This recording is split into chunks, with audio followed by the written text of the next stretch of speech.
ladies and gentlemen, and welcome to this special edition coming to you from Nile TV International.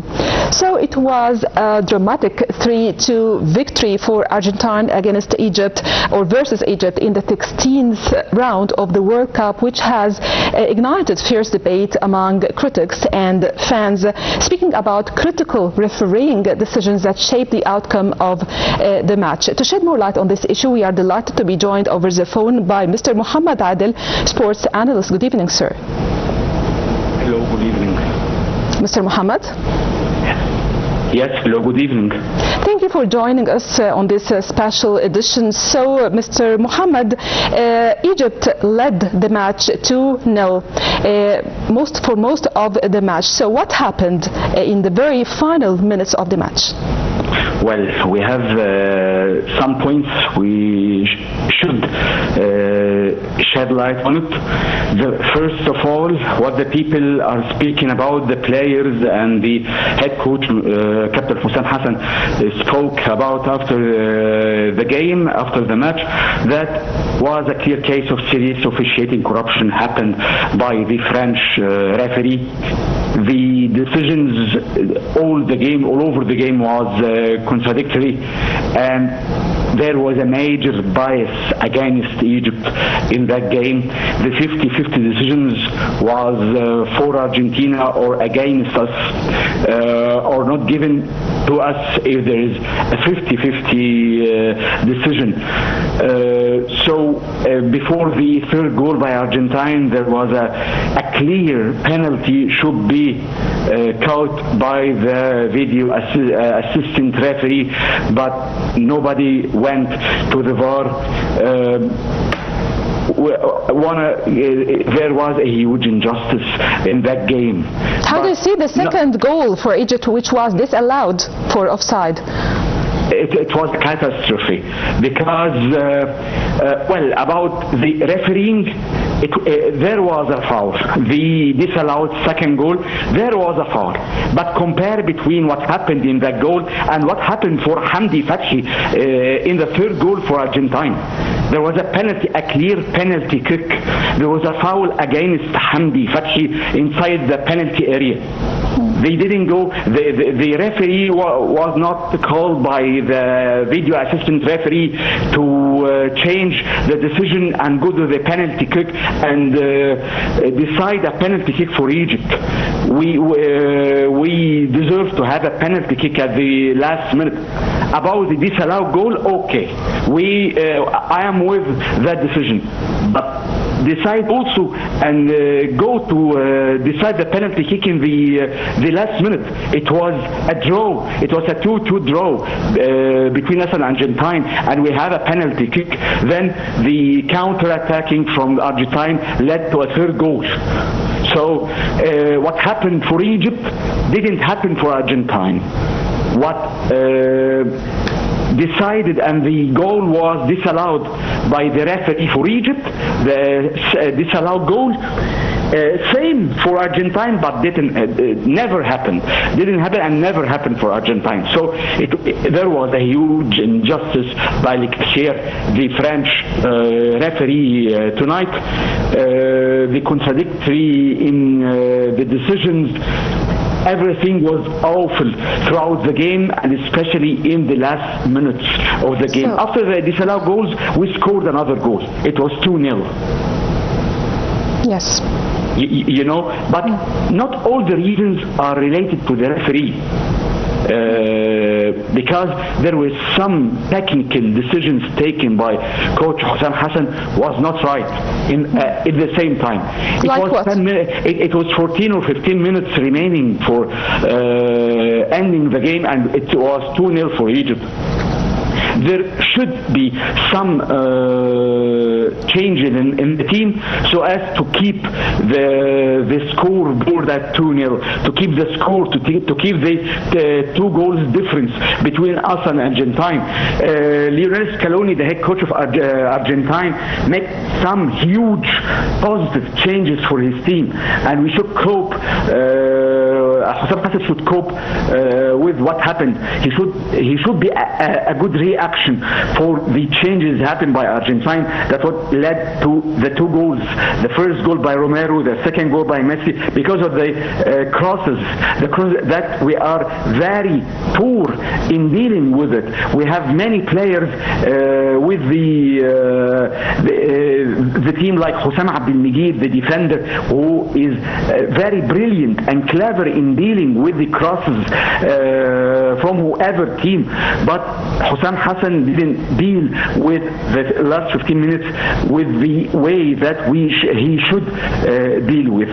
That was a point, but the main point was related to the injustice we faced tonight versus Argentina.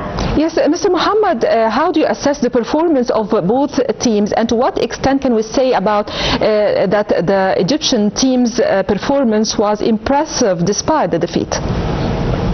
The Egyptian team performance was very impressive. It's more than we can imagine. We didn't imagine that we'll go to the round of 16, or we are very near to be qualified to the quarterfinal. That was a big dream. No one dreamt with it to be on the round of 16 or be very near to the quarterfinal. The Egyptian team performance since the beginning of the World Cup was very impressive. We did very well. The players did a great job. All the team did a great job, whether the players, the head coach, all the members of the Egyptian team did a great job. We are facing tonight, the title holder. It's Argentina, the title holder from 2022. They did great in the group stage. They never lose a game since the World Cup in 2018. You know, since 8 years they didn't lose a game in the World Cup. So we are dealing with a great game, with a great team, the best team worldwide. But we dealt with them very smart, very clever. We did a 75 minutes of impression. We felt impressed by the Egyptian team performance, specifically in that game versus Argentina. I believe it's one of the most historical Egyptian games ever since the beginning of football in Egypt, since the end of the 19th century. It's one of the most historical games versus Argentina. So I should give hand to the Egyptian national team. They did great. All do. All people should go to the airport to give them the great. Of course, they did very well. Say thank you for the performance they did, whether versus Belgium, versus New Zealand, versus Iran, versus Australia, and versus Argentina. All the worries were about dealing with the first win. Before this edition of World Cup, we didn't win a game, a single game in World Cup. So we did it versus New Zealand. So therefore, we were very near to be qualified to the round of 32, being on the top of our group with Belgium, Iran, and New Zealand.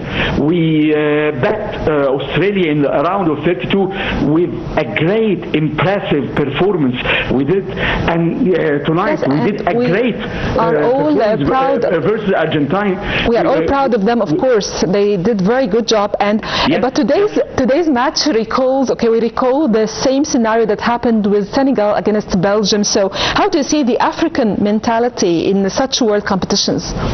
Well, Senegal versus Belgium, the Senegalese team didn't face any of the injustice we did face tonight, first of all. Second, they lost the game in the last 5 minutes. They went to the extra time, then they lost in the last minute of the extra time. I believe the mentality should be, we have a major problem in dealing with these events, because it's major events, it's mega events for most of the team are playing in the National League, who are playing in the Egyptian League. So they never face that amount of pressure, that amount of it's major event versus Argentine in World Cup. They were very having a major pressure throughout the game, before the game and after the game. I have no idea why we are pressed. We have that pressure. We are not nominated to beat Argentine. By all means, all the people, all the critics, all the websites were talking about an 80% for Argentine to win. So we are the underdogs in that game, but we did great. But you are talking true. We should deal with the mentality in the games. We should, for the players' point of view and the manager's point of view, because what happened in the last 14 or 13 minutes was a major fault by Captain Hussam Hassan. He should deal better with the last 13 minutes. We are dealing by 2 goals difference. He had many ideas to implement on the pitch, but unfortunately he did nothing about it. He put some offensive player instead of playing with 3 center backs in the defensive line, so as to keep the 2-0 versus Argentina. It's a historical score, but thank God we did great in that World Cup. So what would you say to our national team, Mr. Mohammed? The future of the Egyptian football should be changed after that day. Yes. So Mr. Mohammed, what would you say? What would you say to our national team? What would you say to our national team finally? Sorry? What would you say to our national team after this match? Unlimited thank you. Unlimited thank you for that great, impressive performance they did. Most of them are coming from the Egyptian National League. They did great. They play with a great performance. Thank you for all you did from the first minute of Belgium game till the last minute of Argentine game. Thank you, and we are waiting for better whether on the African or the African nations competition and World Cup 2030 in Spain, Portugal and Morocco, inshallah. Of course, all of us are very proud of our national team. You did a very good job. Thank you so much, Mr. Mohammed Adel, the sports analyst, for being with us, and thank you so much, dear viewers, for watching.